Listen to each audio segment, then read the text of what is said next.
आज के बेटा बेटी जितने कैलेंडर से नया वर्ष मनाते हैं, 2025 जाएगा, 2026 आएगा।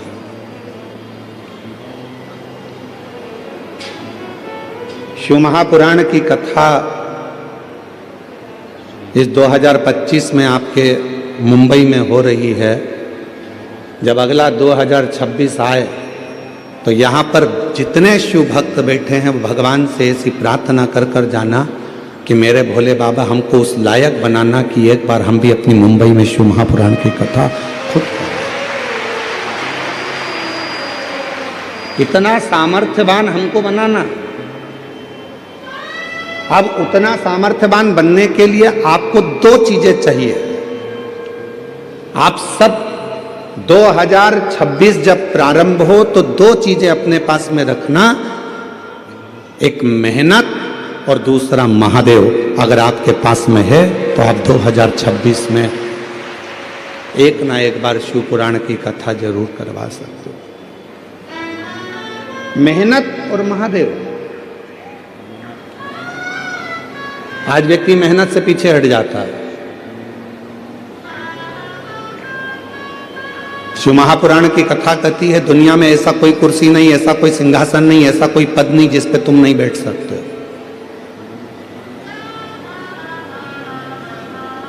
ऐसी कोई कुर्सी नहीं बनी है, ऐसा कोई पद नहीं बना, ऐसा कोई सिंहासन नहीं बना जिस पे आप नहीं बैठ सकते। बस उस पे बैठने के लिए आपको दिन रात एक करना पड़ेगा, बहुत मेहनत करना पड़ेगी और साथ में महादेव को एक लोटा जल चढ़ाना पड़ेगा, तो वो कुर्सी आपके पास में आएगी, जो वो पद भी आए।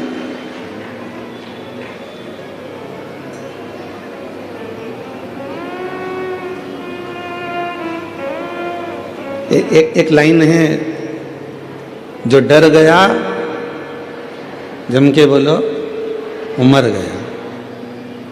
मेहनत से क्या डरना, विद्याध्ययन से क्या डरना, परिश्रम से क्या डरना।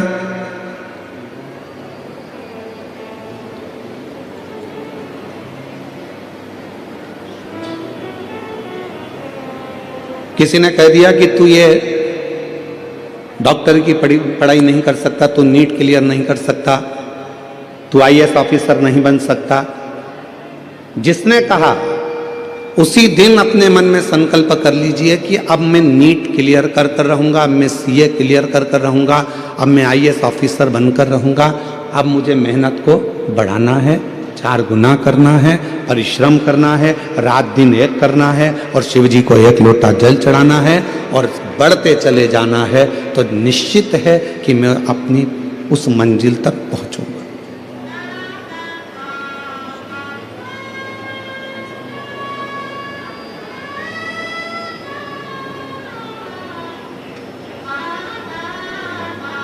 शिव पुराण करती क्या है? शिव महापुराण का कार्य क्या है? जो होश में है शिव पुराण उसमें जोश भरती है। किसको जोश भर रही है? जम के बोलो, जो होश में है। शिव पुराण क्या करती है? जो होश में है उसको जोश भरती है। होश कैसा? कई लोग होते हैं नशे में रहते हैं, उनको होश ही नहीं रहता। कोई धन के नशे में है, कोई सत्ता के नशे में है, कोई वैभव के नशे में है, कोई अपनी वाणी के नशे में है, कोई अपनी काया के नशे में है, कोई अहंकार के नशे में इतना चूर रहता है कि उसमें फिर होश नहीं रहता, उसमें होश नहीं रहता। इतना नशे में डूबा रहता है कि वो होश खो बैठता है, उसके अंदर होश नहीं रहता।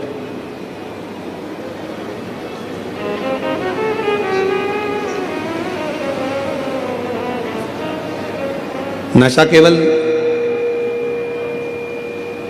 मदिरा का, दारू का नहीं होता, नशा अहंकार का भी होता है, धन का भी होता है।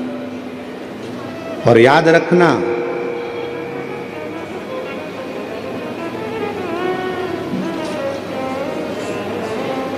पानी में डूबोगे तो बचने के सार हैं,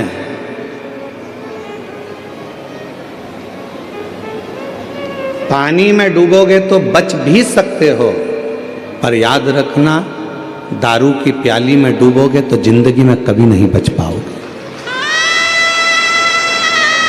पानी में डूबने वाले को बचाया जा सकता है, पानी में डूबने वाले को रोका जा सकता है, पानी में डूबने वाले को थोड़ी सेफ्टी दी जा सकती है, पानी में डूबने वाले को बचाया जा सकता है, पर प्याली में डूबने वाले को बचाना कठिन हो जाता है, बहुत कठिन।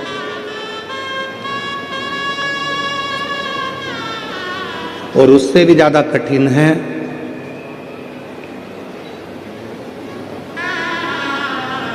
अहंकार के नशे में डूबने वाला व्यक्ति, अभिमत्ता में डूबने वाला व्यक्ति।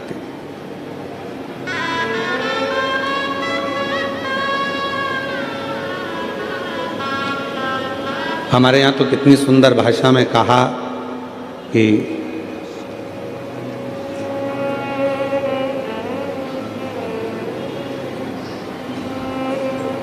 कोई भाग्य से, कोई किस्मत से ये शिव महापुराण की कथा अपने नगर में, अपने गांव में, अपने शहर में आती है।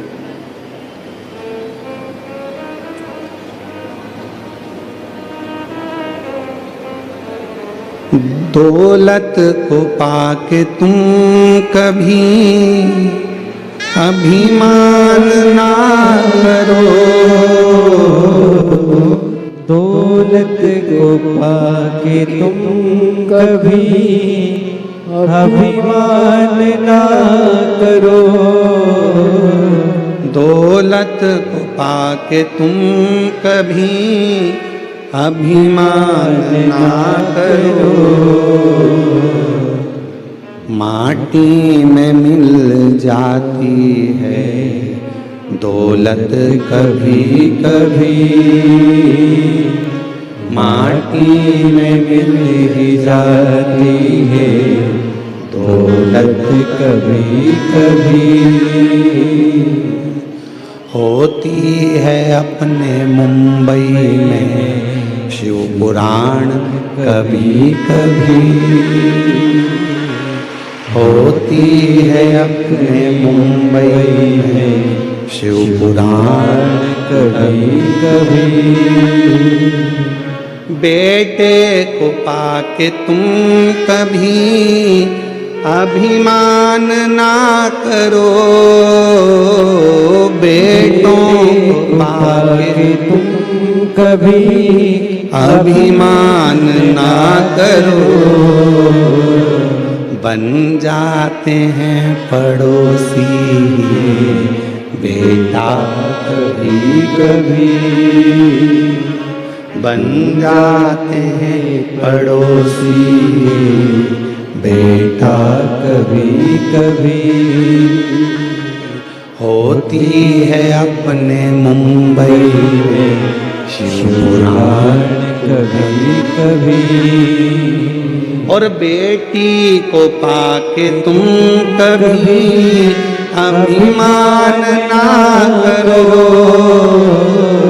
बेटी को पाके तुम कभी अभिमान ना करो, ले जाते हैं जमाई भी बेटी कभी कभी, ले जाते हैं जमाई भी बेटी कभी कभी। अब आगे की लाइन आप बोलो, होती है अपने मुंबई में शिव पुराण कभी कभी, ये बड़ी मुश्किल से मिलती है। पानी में डूबोगे बच जाओगे, प्याली में डूबोगे नहीं बच पाओगे। और उससे भी बड़ा एक नशा और है, अपना अहंकार का नशा। वो अहंकार का नशा जिस दिन सिर पर चढ़ जाता है तो लंका के राजा रावण को नहीं छोड़ा तो तुमको भी छोड़ नहीं पाता है, याद तुमको। इसलिए अभिमान से थोड़ा सा बचना, अहंकार से थोड़ा सा बचना, और ये अहंकार इतना ना बढ़ जाए कि जिंदगी हमारी बर्बाद कर दे। शिव को पहचानो, शिव महापुराण में दक्ष प्रजापति का चरित्र आता है। दक्ष प्रजापति बड़ी सभा में सब बैठे थे। उस सभा में, दक्ष प्रजापति की सभा में भगवान देव अधिदेव महादेव का आगमन हो रहा, शिव आ रहे हैं। और दक्ष प्रजापति की सभा में भगवान शिव का आगमन हो रहा है, शंकर।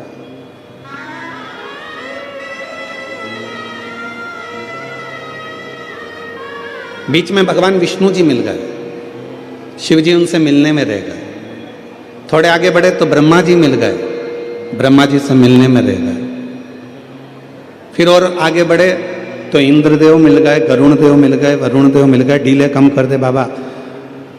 गरुण जी मिल गए, वरुण जी मिल गए, ऐसे सब मिलते गए तो भगवान शंकर उनमें मिलने में, सबसे मिलने में रह गए।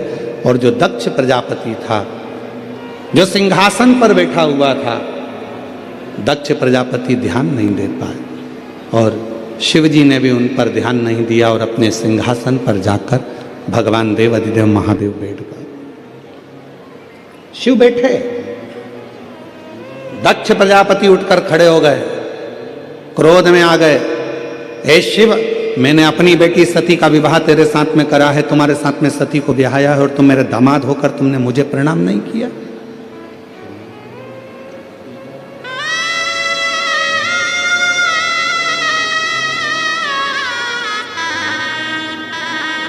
ब्रह्मा जी खड़े हो गए।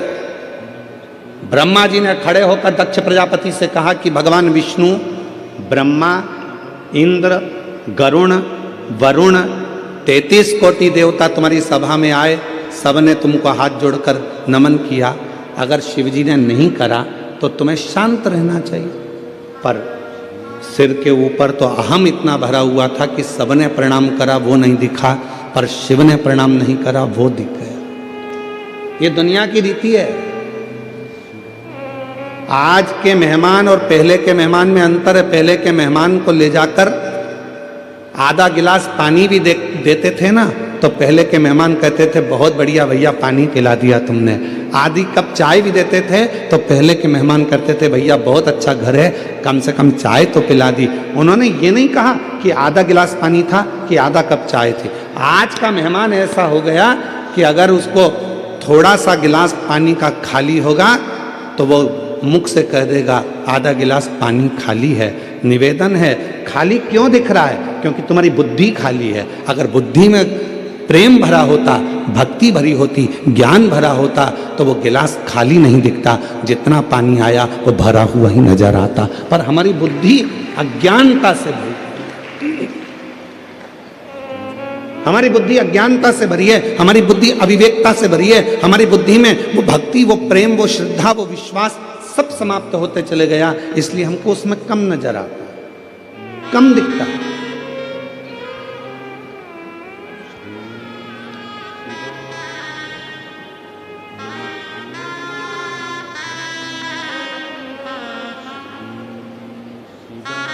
महाराज, भगवान की इतनी कृपा है आज के समय में, उस भोलेनाथ को रोज का धन्यवाद दो तो कम है, रोज का धन्यवाद देना तो कम है।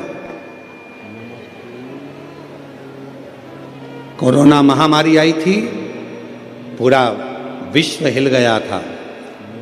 तुम्हारे आसपास में भी ना जाने कितने जवान की जवान बेटा बेटी चले गए होंगे। अंदाजा लगाना, उसके बाद भी अगर तुम आज जिंदा बैठे हो, शिव पुराण की कथा सुन रहे हो, तो शिव जी को धन्यवाद देना कि तूने पूरे बगीचे के फूलों को तोड़ दिया पर मेरे जैसे कांटे को अपने पास में रख लिया। ये तेरी कृपा, ये तेरी उदारता, ये तेरी करुणा, ये तेरी दया है जो तूने हमको संभाल कर रखा। नहीं तो उखड़ तो अपन जब ही गए थे।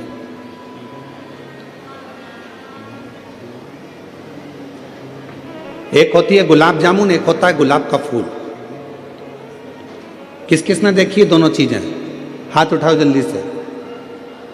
सबने देखी है? अरे बोलो तो जम के। क्या क्या? गुलाब जामुन और गुलाब का फूल। किसी पंडित जी से पूछना, किसी ज्योतिष आचार्य से पूछना, इन दोनों की राशि एक ही है। जो गुलाब जामुन की राशि है वही गुलाब के फूल की राशि है। दोनों में सबसे ज्यादा यश में कौन रहता है? गुलाब जामुन। मावे से बनती है खोए से, घी में तरबतर रहती है तलाकर। मावे को भी घी में तला जाता है, जो जिसमें घी भरा हुआ है वो घी के मावे की गुलाब जामुन को घी में तला जाता है, फिर घी में से निकालकर काय में डालते हैं? चाशनी में डालते हैं। कितनी तरबतर रहती है, घी में तरबतर, चाशनी में तरबतर, इलायची में तरबतर, केसर में तरबतर। इतनी सुख की जिंदगी जीती है गुलाब जामुन। और वो गुलाब का फूल कांटों में पैदा होता है, कांटों में बड़ा होता है, कांटों में रहता है। पर दोनों की राशि एक जैसी है, पर दोनों में अंतर क्या है? गुलाब जामुन भले चाशनी में रही हो, गुलाब जामुन भले घी में रही हो, पर खाने के बाद भ्रष्टा में चली जाती है, गंदगी में चली जाती है। और गुलाब का फूल भले कांटों में रहा हो, पर टूटने के बाद मेरे देवाधिदेव महादेव के चरणों में चला जाता है।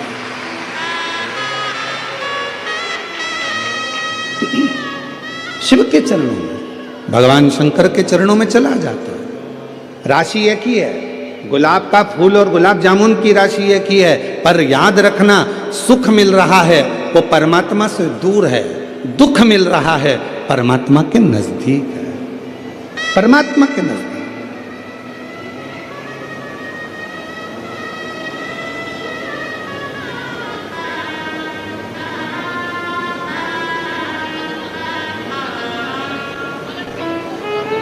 महाराज, कई लोग कहते हैं कि कथा में मंदिर तो गरीब लोग जाते हैं। कई लोग कह देते हैं, कहने वाले, ताना देने वाले, अपशब्द कहने वाले कह देते हैं गरीब लोग जाते हैं। तो फिर वो विचार करिएगा, अंबानी परिवार भी तो भगवान के मंदिर में जाकर, हर तीर्थ में जाकर खड़ा होता है। बिरला परिवार भी हर तीर्थ में खड़ा होता है। बड़े बड़े उद्योगपति भी भगवान की अविरल भक्ति में जाकर खड़े होते हैं। क्यों खड़े होते हैं? क्योंकि उनको मालूम है जो सुख धन में नहीं है, जो सुख गाड़ी में नहीं है, जो सुख बंगले में नहीं है, वो सुख परमात्मा की कथा में और भगवान के मंदिर में है, परमात्मा की शरणागति में। वो सुख कहीं नहीं मिल सकता। एसी के रूम में तो हमेशा ही रहते हो, अच्छी अच्छी गाड़ियों में तो हमेशा ही घूमते हो, दिल्ली के मुंबई के ट्रैफिक में तो हमेशा ही फंसते हो। मुंबई के ट्रैफिक में फंसोगे उसका कोई फल नहीं मिलना है, पर शिव महापुराण के ट्रैफिक में फंस गए तो उसमें भी तुम्हारा कल्याण निश्चित है। यह शिव पुराण का ट्रैफिक है।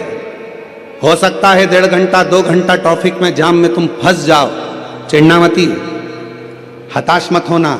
शंकर भगवान चाहता है, मेरे पास से जा रहा है, धीरे धीरे जाएगा। हो सकता है 3 महीना तो दूर, मैं आज की आज तेरी जिंदगी पलट कर रख दूं, दूसरा दिन तुझे क्या दे दूं, आज मैं तेरा जीवन पलट दूं, आज मैं कृपा कर दूं तुझ पर। क्यों चिंता करता है? तुम मेरे लिए चलकर आया है। शिव महापुराण की कथा कहती है, तुम किसी के घर में जाओगे तो कोई तुम्हारे घर में, बोलो बोलो बोलो, आएगा। तुम किसी की शादी में जाओगे तो कोई तुम्हारी शादी में आएगा। और सीधी सीधी बात है, तुमने अपने रिश्तेदार के यहाँ शादी में अपनी बहू को भेज दिया कि तू चली जा, तो तुम्हारे यहाँ भी अगर दुख आएगा तो भोलेनाथ भी कह देगा, यमराज तू चले जा, मैं क्या करूँगा, मैं क्यों जाऊं, तू जा। ये तो रिश्तेदारी वाली बात है। आपका संबंध कैसा है, आपका रिश्ता कैसा है, आपके नाते कैसे हैं, आपका संबंध किस भाव का है, ये आपके ऊपर निर्भर करता है।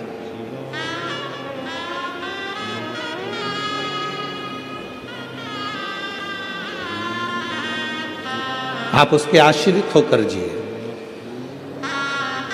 सती मैया कह रही है शिवजी से, आप इन संसार के लोगों को तार कैसे देते हो? शंकर भगवान ने कहा, सब दूर से हताश होकर जब वो मेरे पास में आता है तो मेरा हो जाता है, मेरा। और कई ऐसे हैं जो मेरे पास आ भी नहीं पाते, दक्ष प्रजापति के भीतर अभिमत्ता इतनी भर गई थी कि दक्ष प्रजापति ब्रह्मा जी की बात को भी नहीं माने, विष्णु जी की भी बात को नहीं माने।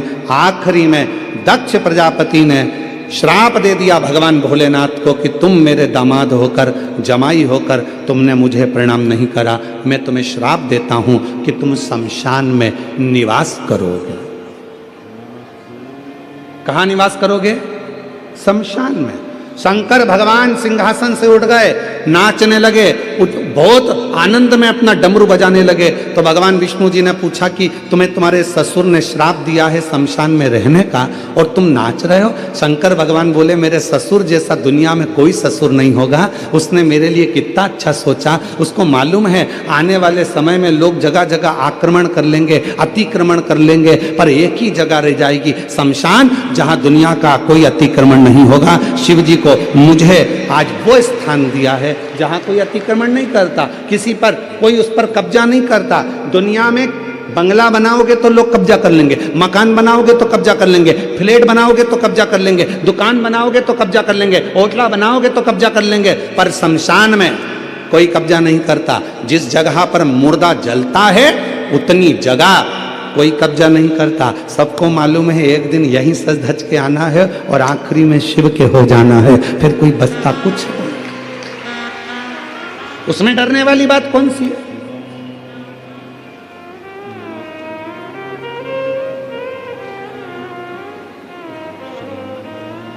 और तेरे भरोसे मेरी गाड़ी, तू जाने तेरा काम जाने, तेरे भरोसे मेरी गाड़ी, तू जाने तेरा काम जाने, तू जाने तेरा काम जाने, तू जाने तेरा काम जाने, तू जाने तेरा काम जाने, तू जाने तेरा काम जाने, तेरे भरोसे मेरी गाड़ी, तू जाने तेरा काम जाने।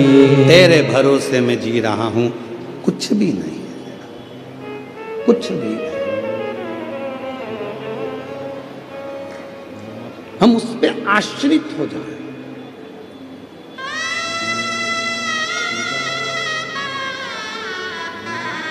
कितना कृपालु होगा जरा सोचिएगा मेरे देवादिदेव महादेव।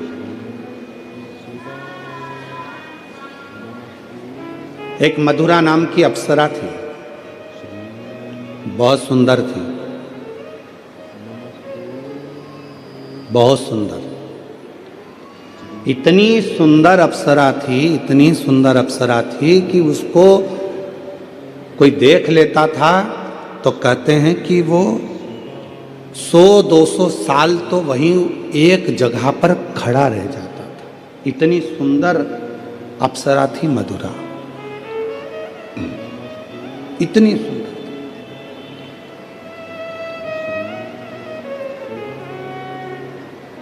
एक बार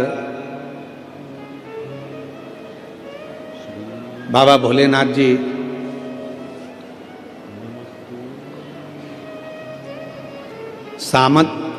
समाधि में लीन थे, साधना में लीन थे।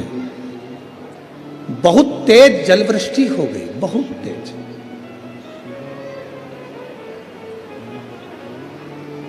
इतना तेज जलवृष्टि हुई, इतनी तेज जलवृष्टि हुई, पूरा जल भगवान शंकर की साधना पर गिर रहा था, शिव पर गिर रहा था।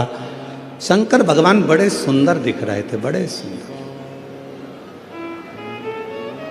कभी मौका लगे तो दर्शन करिया करो, कभी कभी ऐसा भी दर्शन करा करो जब शिवजी के शिवलिंग के ऊपर जो जलाधारी लगती है, करें आप लोगों ने दर्शन। शिवजी के शिवलिंग के ऊपर जो जलाधारी होती है और जलाधारी में से बूंद बूंद पानी शंकर भगवान के ऊपर गिरता है, शिवजी के ऊपर गिरता है। कभी कभी उसका भी एक प्रेम से दर्शन करा करो, बहुत ध्यान से दर्शन करा करो कभी उसका। आप लोगों को पहले भी कहा कि जो जलाधारी होती है, जिसमें से बूंद बूंद पानी गिरता है वो शंकर भगवान की 5 लड़कियां हैं। कितनी बेटियां हैं? 5। सब लोग उसका नाम बोलेंगे। जया, विषहरा, श्यामली बारी, दौतली, देव।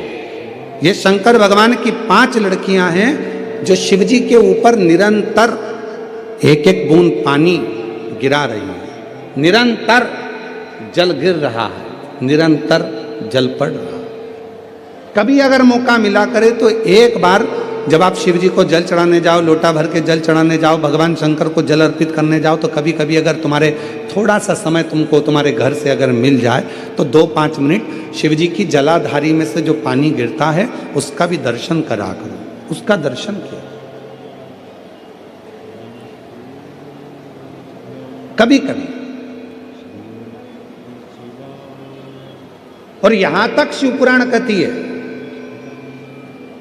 जलाधारी में से जब पानी गिर रहा हो और भगवान तुम्हारे हाथ में अगर कोई बेलपत्री का पत्ता हो, नहीं हो तो मंदिर की बेलपत्र जो चढ़ी चढ़ाई हो वो भी अगर आपने शिवलिंग पर चढ़ा दी और थोड़ी देर बैठ गए और बूंद बूंद पानी उस पर से गिर रहा है, थोड़ी देर वो जया, विषहरा, श्यामली बारी, दौतली, देव, वो बूंद बूंद पानी उसमें से गिर रहा है, उसको गिरने दो। और थोड़ी देर दर्शन करने के बाद उस बेलपत्र को डॉक्टर जिसको कह दे कि इसकी ब्लॉकेज ज़्यादा है, इसका ऑपरेशन करना पड़ेगा, बाईपास करना पड़ेगा, डॉक्टर साहब से कहना मुझे 2 दिन दे दो मात्र, परसों के दिन बाईपास करा लूँगी या 2 दिन आप ट्रीटमेंट करो। 2 दिन जो शिव जी के जलाधारी में से पानी गिरता है, जया, विषहरा, श्यामली बारी, दौतली, देव, जो पानी को गिरा रही होती हैं, उसके नीचे रखी हुई बेलपत्र को यदि जिसके हार्ट में प्रॉब्लम हो, जिसके थायराइड की प्रॉब्लम होती है, अगर वो बेलपत्र को अगर उस व्यक्ति को 2 दिन एक चढ़ी हुई बेलपत्र फिर एक चढ़ी हुई बेलपत्र 2 दिन खिला दीजिए और तीसरे दिन फिर जांच कराइए, डॉक्टर आपको बोलेगा कि अभी ऑपरेशन की जरूरत नहीं है, दवाइयों से आराम लग जाए।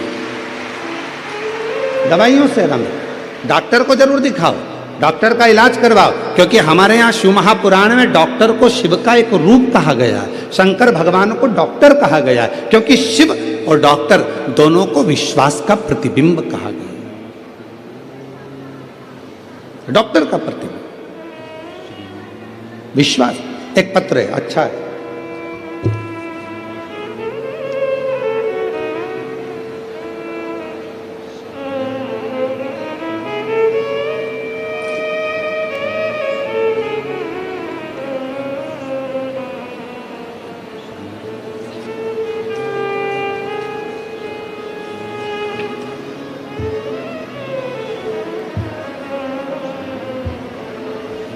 देखिए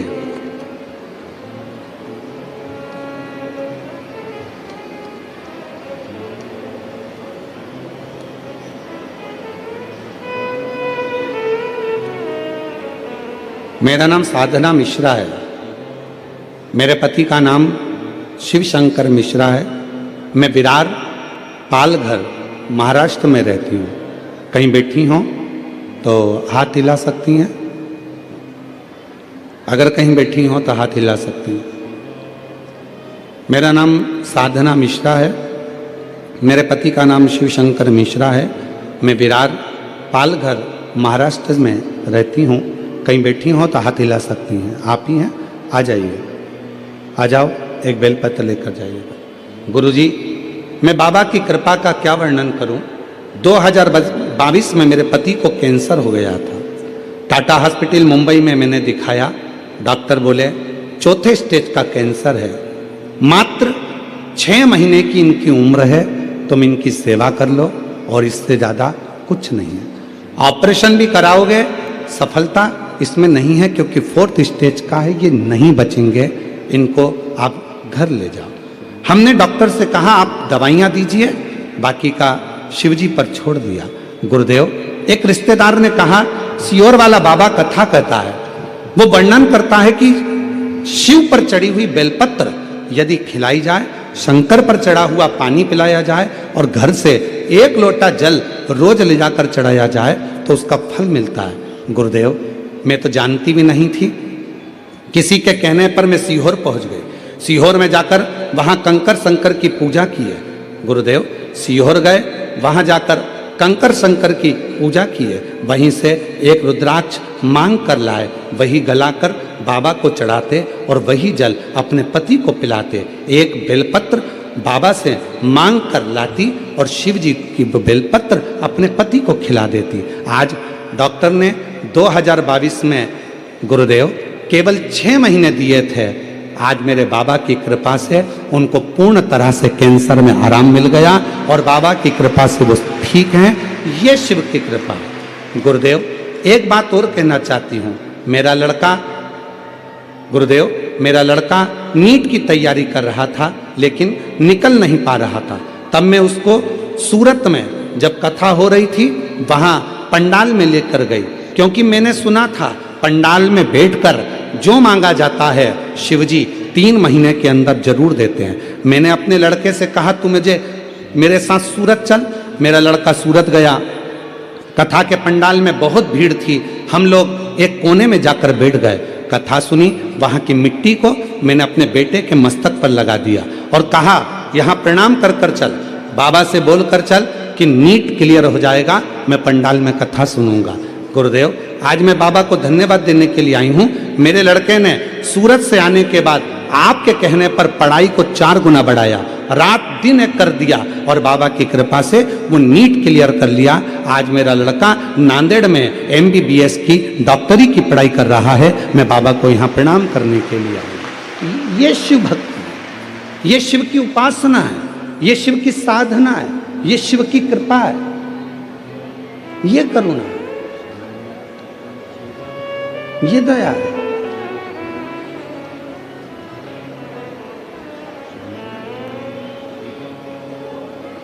किस विश्वास के साथ आप आए हैं, क्या कहने के लिए बाबा के पास बैठे हैं। तुम्हारी मुंबई में बहुत कथा होती होगी, बहुत इवेंट होते होंगे, पर याद रखना ना तो ये कथा है और ना ये इवेंट है। यहाँ तो जितनी बेटियां और जितने बेटे आए हैं वो अपने पिता से, देवाधिदेव महादेव से बात करने के लिए आए हैं, अपने बाप से मिलने के लिए, वो अपने पिता से मिलने के लिए आए, अपने दिल का भाव कहने के लिए आए। ये इवेंट नहीं है, ये बाबा का घर है, ये बाबा का दर है।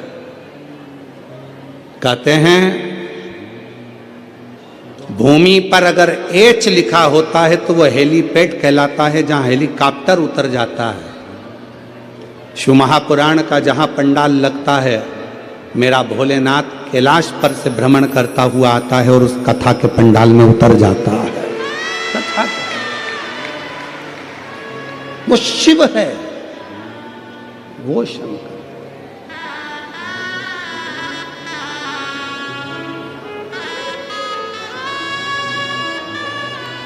और मेरे भोले तेरा सहारा है,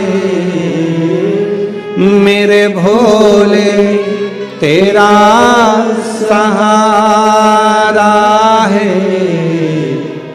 मेरी नैया का तू किनारा है, मेरी नैया का तू किनारा है।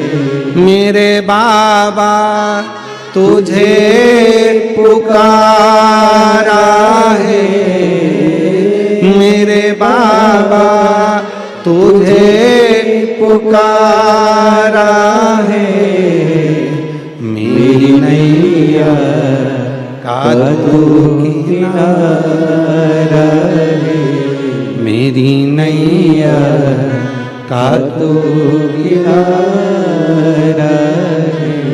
यहाँ शिव से बात करी जाती है, यहाँ शंकर को अपना दर्द सुनाया जाता, यहाँ शिव को अपना भाव कहा जाता है, शिव को अपनी बातें कही जाती हैं। यहाँ केवल कथा नहीं, यहाँ पिता के साथ में चर्चा होती है, बात होती है और शिव उसको स्वीकार करते हैं। शिव स्वीकार।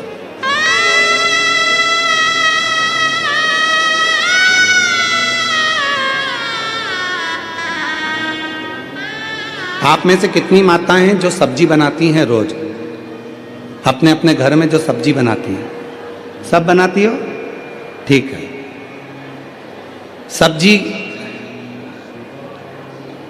इतनी बनाना है तो बघार भी क्या इतना ही बनाओगे? जम के तो बोलो नहीं। बघार कितना सा बनाओगे? इतनी दाल है, मालूम पड़े एक किलो तुमने दाल बनाई, 1 किलो आलू की सब्जी बनाई, तो उसमें बघार कितना डालोगे? थोड़ी सी राई, थोड़ी सी जीरा, थोड़ा सा तेल, थोड़ा सा नमक, थोड़ी सी मिर्ची, थोड़ा सा हरा धना, ये सब पिसा धना, गरम मसाला, थोड़ा सा। दाल 1 किलो है, बघार थोड़ा सा। शिव महापुराण की कथा भी ये कहती है जीवन बहुत बड़ा है, शिव महापुराण की कथा बहुत छोटा सा बघार है। अगर अपनी जिंदगी में स्वाद चाहते हो, दाल में स्वाद कब आएगा? जब उसमें थोड़ा सा बघार लग जाएगा। अपनी जिंदगी में उन्नति कब पाओगे? जब आप 5 या 7 दिन शिव महापुराण की कथा में जाकर बैठ जाओ। ये बघार है, थोड़ा सा बघार है ये अपनी जिंदगी को संवारने का।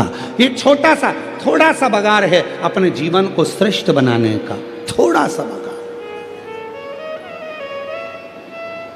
उसमें श्रेष्ठता है, उसमें सुख का अनुभव होगा, उसमें आनंद का अनुभव होगा। आ जाइए, आ जाओ।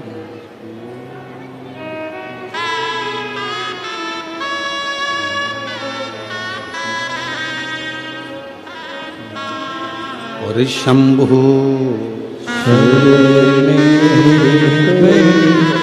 मांगो घड़ी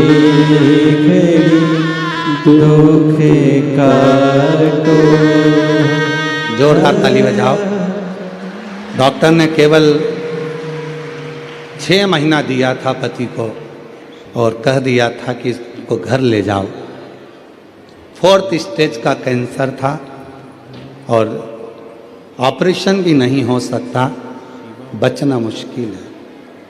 शिव पर भरोसा किया और बाबा की कृपा से 2022 से आज 2025 हो गया।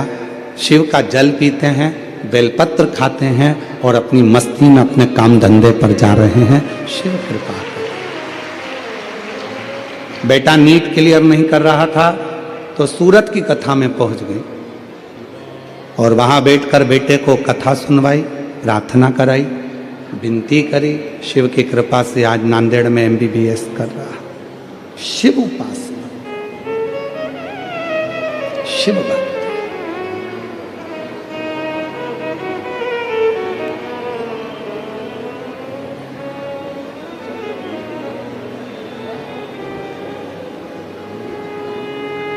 दया करो भोलेनाथ हम पर, दया करो, दया करो भोलेनाथ हम पर, दया करो। हम तेरी संतान हम पर दया करो, दया करो भोलेनाथ हम पर, दया करो, दया करो भोलेनाथ हम पर, दया करो। हम तेरी संतान हम पर दया करो। उससे प्रार्थना करें, निवेदन करें। सती माँ शिव जी से कह रहे, वर्णन आया एक मधुरा नाम की अप्सरा, इतनी सुंदर, इतनी सुंदर। शिव जी के ऊपर जल गिर रहा था और मधुरा उनको खड़ी होकर देख रही थी।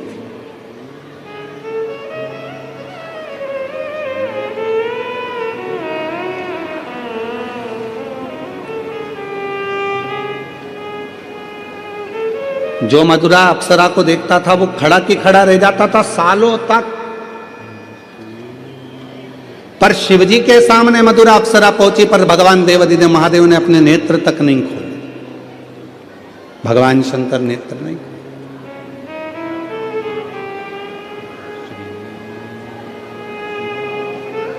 शिव कुछ बोले ही नहीं। रोज प्रतिदिन मधुरा अप्सरा आती, नृत्य करती, नाचती, चली जाती। रोज आती, रोज नृत्य करती, नाचती, चली जाती, प्रतिदिन।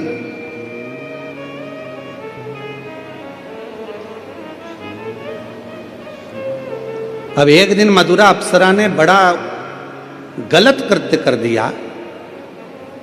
शिवजी के जहां भगवान भोलेनाथ बैठकर तप साधना कर रहे थे, उन्हीं की गोद में जाकर मधुरा अप्सरा बैठने लगी। उन्हीं की गोद, उनकी गोद।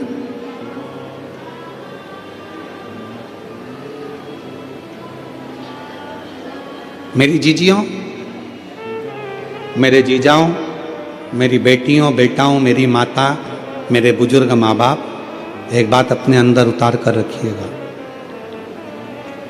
शिव के मंदिर में जब जल चढ़ाकर आप वापिस आए, भगवान शंकर के मंदिर में जब जल चढ़ाकर आप वापिस लौटे, वापिस आए अपने घर की ओर, तो एक बार जल चढ़ाकर जब पीछे आप वापिस आ रहे हैं, तो एक बार दरवाजे के पास खड़े होकर या नंदी के पास खड़े होकर देव अधिदेव महादेव को नमन जरूर करा करो। कुछ नहीं बन सके तो हर हर महादेव कहा करो। ये भी ना बन सके तो पंचाक्षर मंत्र नमः शिवाय बोला करो। षडाक्षर मंत्र ओम नमः शिवाय बोला करो। ये भी ना बने तो श्री शिवाय नमस्तुभ्यम बोला करो। बोला करो। क्यों? हो सकता है हमारे पूजन में, हमारी अर्चना में, हमारी साधना में, हमारी आराधना में, भगवान की आराधना में, जल चढ़ाने में, पूजन करने में, कोई भगवान का भजन करने में कोई कमी रह गई हो, तो हम चलते चलते, जैसे आप लोग जब जाते हो तो जाते जाते कहते ना, भैया अगर कुछ कहने में गलती हुई हो तो क्षमा करना भैया, हम आपसे हाथ जोड़। अर्थात शिव की साधना में, शंकर भगवान के मंदिर से जल चढ़ाकर, पूजन कर कर, आराधना कर कर, साधना कर कर, विनय कर कर, पशुपति व्रत कर कर, प्रदोष व्रत कर कर, हरतालिका तीज कर कर, कोई भी व्रत कर कर, सोमवार का व्रत कर कर, कोई भी व्रत आप कर रहे हो, भगवान किसी देवता के मंदिर में आप ये करें ना करें, पर शंकर के मंदिर में जरूर करा करो। शिव के मंदिर में जब जल चढ़ाकर वापिस जाओ, तो एक क्षण के लिए पलट कर वापिस शंकर भगवान को नमः शिवाय, ओम नमः शिवाय या श्री शिवाय नमस्तुभ्यम, जो तुम्हारे मुख में आ जाए वो एक बार बोलकर, नी भी बोलो तो प्रणाम कर कर फिर चल के आया करो। क्यों? अगर हमसे कोई गलती हुई हो तो मेरे बाबा अपनी बेटी बेटा जानकर क्षमा कर देना और हमारा भंडार भर देना, ऐसी कृपा कर देना, ऐसी करुणा कर। आप दया।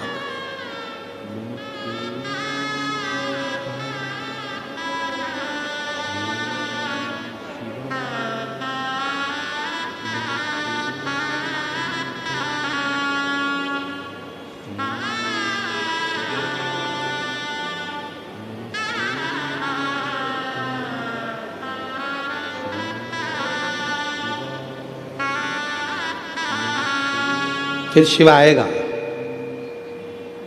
जब आप नमन कर कर, प्रार्थना कर कर, विनय कर कर जाओगे तो फिर आएगा।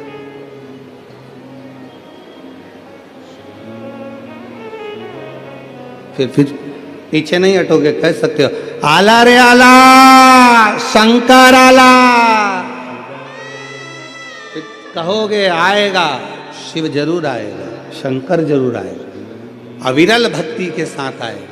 और जब वो आएगा तो दुनिया के सारे दुख, सारी तकलीफें, सारे कष्ट मिटा। एक पत्र है, अच्छा है, देखिए।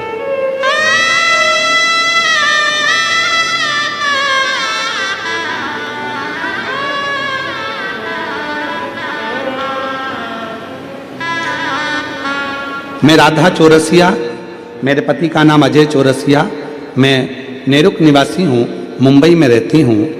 एक लोटे जल का वर्णन करना चाहती हूँ। कहीं बैठी हो राधा चौरसिया, पति अजय चौरसिया, आप ही हैं? आ जाओ, एक बेलपत्र लेकर जाना। बच्चा आया है साथ में तो उसको लेकर आइएगा। मैं राधा चौरसिया, मेरे पति का नाम अजय चौरसिया, मैं नेरुक के निवासी हूँ, मुंबई में रहती हूँ। एक लोटे जल का मैं वर्णन करना चाहती हूँ। मेरी शादी को 15 साल हो गए थे, औलाद का सुख नहीं था। 2022 में मेरी मम्मी ने आपके कथा के बारे में बताया था। आपने जिस तरह बताया था एक लोटा जल सारी समस्या का हल, तो मैंने वैसा ही किया और मैंने सफेद आंकड़े की जड़ का उपाय भी किया। गुरुदेव, एक बार उपाय किया, सफलता नहीं मिली। फिर मैंने अपनी माँ के कहने पर माता को कहा, मम्मी मैंने कर कर देख लिया, फल तो मिला ही नहीं। मेरी माँ ने कहा, एक काम कर, टीवी के सामने आसन लगा, पशुपतिनाथ का व्रत कर और शिव महापुराण की कथा सुन। गुरुदेव, मैं आपको जानती नहीं थी, केवल मोबाइल पर आपकी कथा सुनती थी और टीवी के सामने बैठकर आसन लगाकर आपकी कथा सुनना प्रारंभ करी। आज बाबा की ऐसी कृपा हुई गुरुदेव, मैं धन्यवाद देती हूँ यजमान परिवार को, जिन्होंने हमको आपका दर्शन करने का सौभाग्य प्राप्त हुआ। गुरुदेव, 15 साल डॉक्टरों का इलाज कराती रही पर औलाद का सुख नहीं आया। कई बार तो डॉक्टरों ने कह दिया कि तुम कभी माँ का सुख नहीं देख पाओगी। यहाँ लिखा है उन्होंने, माँ बनने का सुख, माँ बनने का सुख तुम्हें नहीं मिलेगा, ये डॉक्टर कह रहे थे। पर गुरुदेव, मैंने आपकी कथा पर भरोसा कर कर कथा सुनना प्रारंभ करी और बाबा की कृपा से मेरा गर्भ ठेर गया और 27 अगस्त 2025 को मेरे बाबा की कृपा से मेरे यहाँ 16 साल के बाद संतान की प्राप्ति हो गई। मैं शिव को नमन करता हूँ। 16 वर्ष के बाद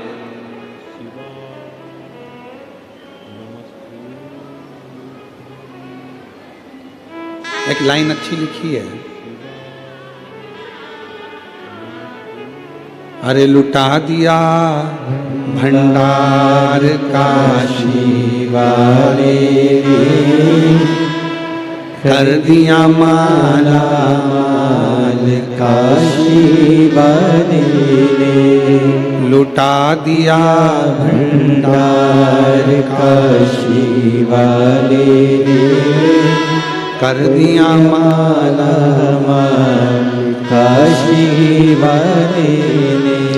जो जैसी भावना लाया वो वैसा ही फल पाया, नहीं खाली उसे लौटाया, वो मन ही मन हर्षाया, कर दिया माला माल काशी वाले ने, लुटा दिया भंडार काशी वाले ने, लुटा दिया भंडार काशी वाले ने, कर दिया माला माल काशी वाले ने। शिव की आराधना से भगवान शंकर की कृपा और उसकी साधना से क्या नहीं मिल सकता, क्या प्राप्त नहीं हो सकता।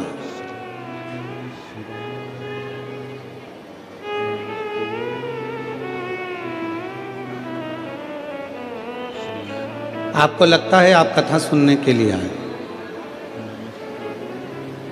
आपको लगता है कि आप कथा श्रवण करने के लिए आए, पर हमें नहीं लगता कि आप कथा सुनने के लिए आए। हमें तो लगता है हमारे भोले बाबा को, सीहोर वाले कुबरेश्वर बाबा को आपकी गोदी में कुछ देना होगा, इसलिए आपको यहाँ बुलाकर बिठा दिया। आपकी झोली में कुछ देना होगा, इसलिए वो बुला। उसको देना नहीं होता, ट्रैफिक में फंसा देता, आने ही नहीं देता। उसको देना नहीं होता तो तुम कितना भी दम लगा लो, तुम कथा के पंडाल में पहुंच ही नहीं पाते। कितना ही दम लगा लेना, पहुंच नहीं सकते। उसको नहीं देना होता तो वो तुमको यहाँ तक पहुँचने भी नहीं देता, आसपास कॉलोनी में घुमाता रहता और 2 बजे से 5 बजे का पूरा समय निकाल देता, तब आखिरी में तुम्हें 5:30 बजे यहाँ लेकर आता जब कथाई पूरी हो जाती। उसको नहीं देना होता तो वो कुछ ना कुछ तुम्हारे घर में काम लाकर खड़ा कर देता, कोई समस्या आकर खड़ी हो जाती। पर उसने सारे रास्ते अगर क्लियर रखे हैं, कहीं जाम ही नहीं मिल रहा है, बिल्कुल एकदम क्लियर रास्ता बनाकर तुम्हें कथा तक पहुंचा दिया। समझ लेना कि शंकर की कृपा होना प्रारंभ हो गई। शिव अब देने को तैयार बैठा है, सब कुछ हरी झंडी। फाइल यहां से निकली वहां पहुंच गई, वहां से फाइल निकली वहां पहुंच गई, वहां से फाइल निकली वहां पहुंच गई। समझ लेना कि मतलब फाइल आगे बढ़ रही है, मतलब किसी पहचान वाले का फोन पहुंच चुका है, इसलिए फाइल आगे बढ़ रही है। तुम कथा तक पहुंच रहे हो, समझ लेना मंदिर तक पहुंच रहे हो, तो शिव ने करुणा कर दी है और करुणा का फल तुम्हें प्राप्त हो रहा है जो तुम पहुंच चुके हो।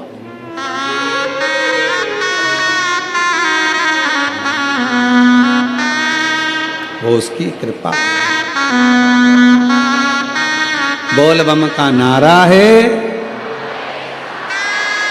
सारी समस्या का हल श्री शिवाय।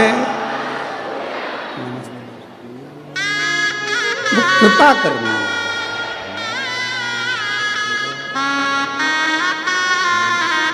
करुणा करने वाला, दया करने वाला, कृपा सागर, दया सागर शिव है।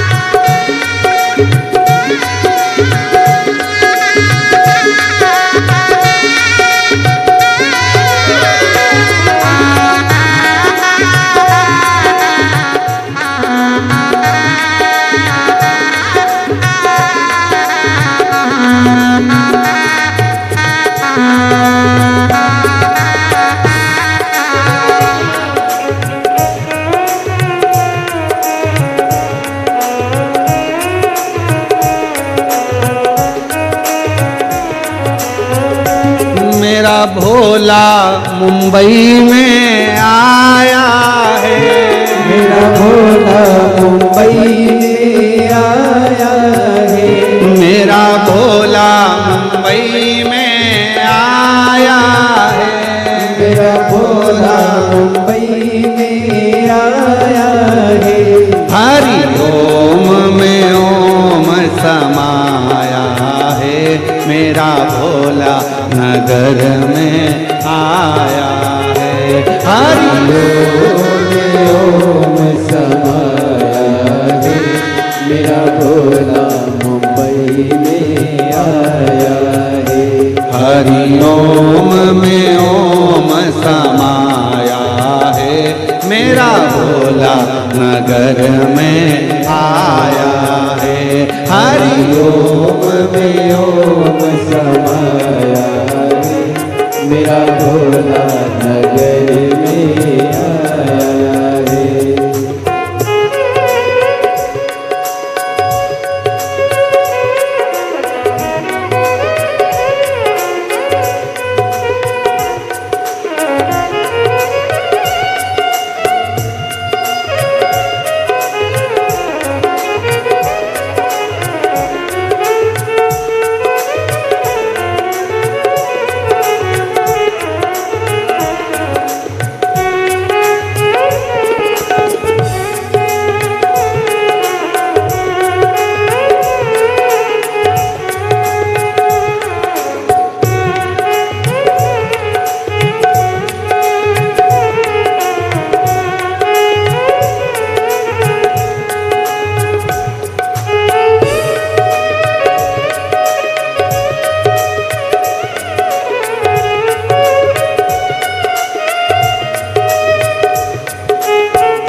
चंदा है, मेरे भोले के मस्तक पे चंदा है, मेरे भोले के मस्तक पे चंदा है, मेरे भोले के मस्तक पे चंदा है, वो चंदा है हाजी चंदा है, वो चंदा है हाँ चंदा है, मेरे भोले के मस्तक पे चंदा है, मेरे भोले के मस्तक पे चंदा है, चंदा में ओम समाया है, चंदा में ओम समाया है, मेरा भोला नगर में आया है, चंदा में ओम समाया है, मेरा भोला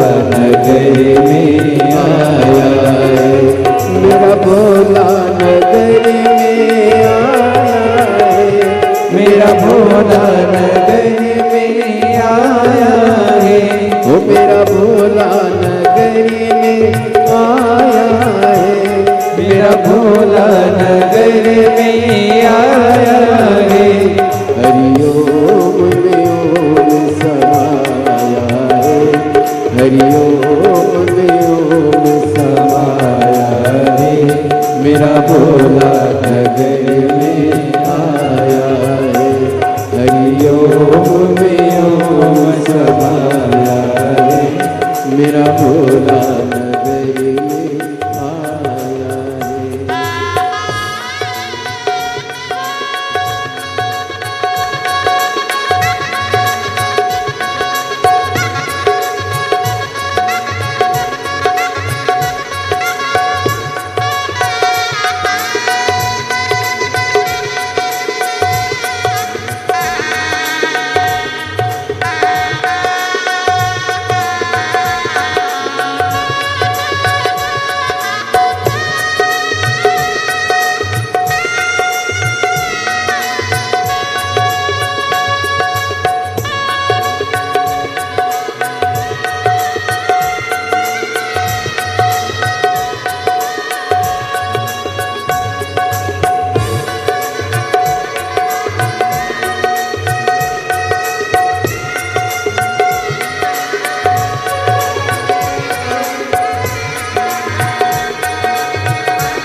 मेरे भोले के मस्तक पे गंगा है, मेरे भोले के मस्तक पे गंगा है, मेरे भोले के मस्तक पे गंगा है, मेरे भोले के मस्तक पे गंगा है, गंगा में ओम समाया है,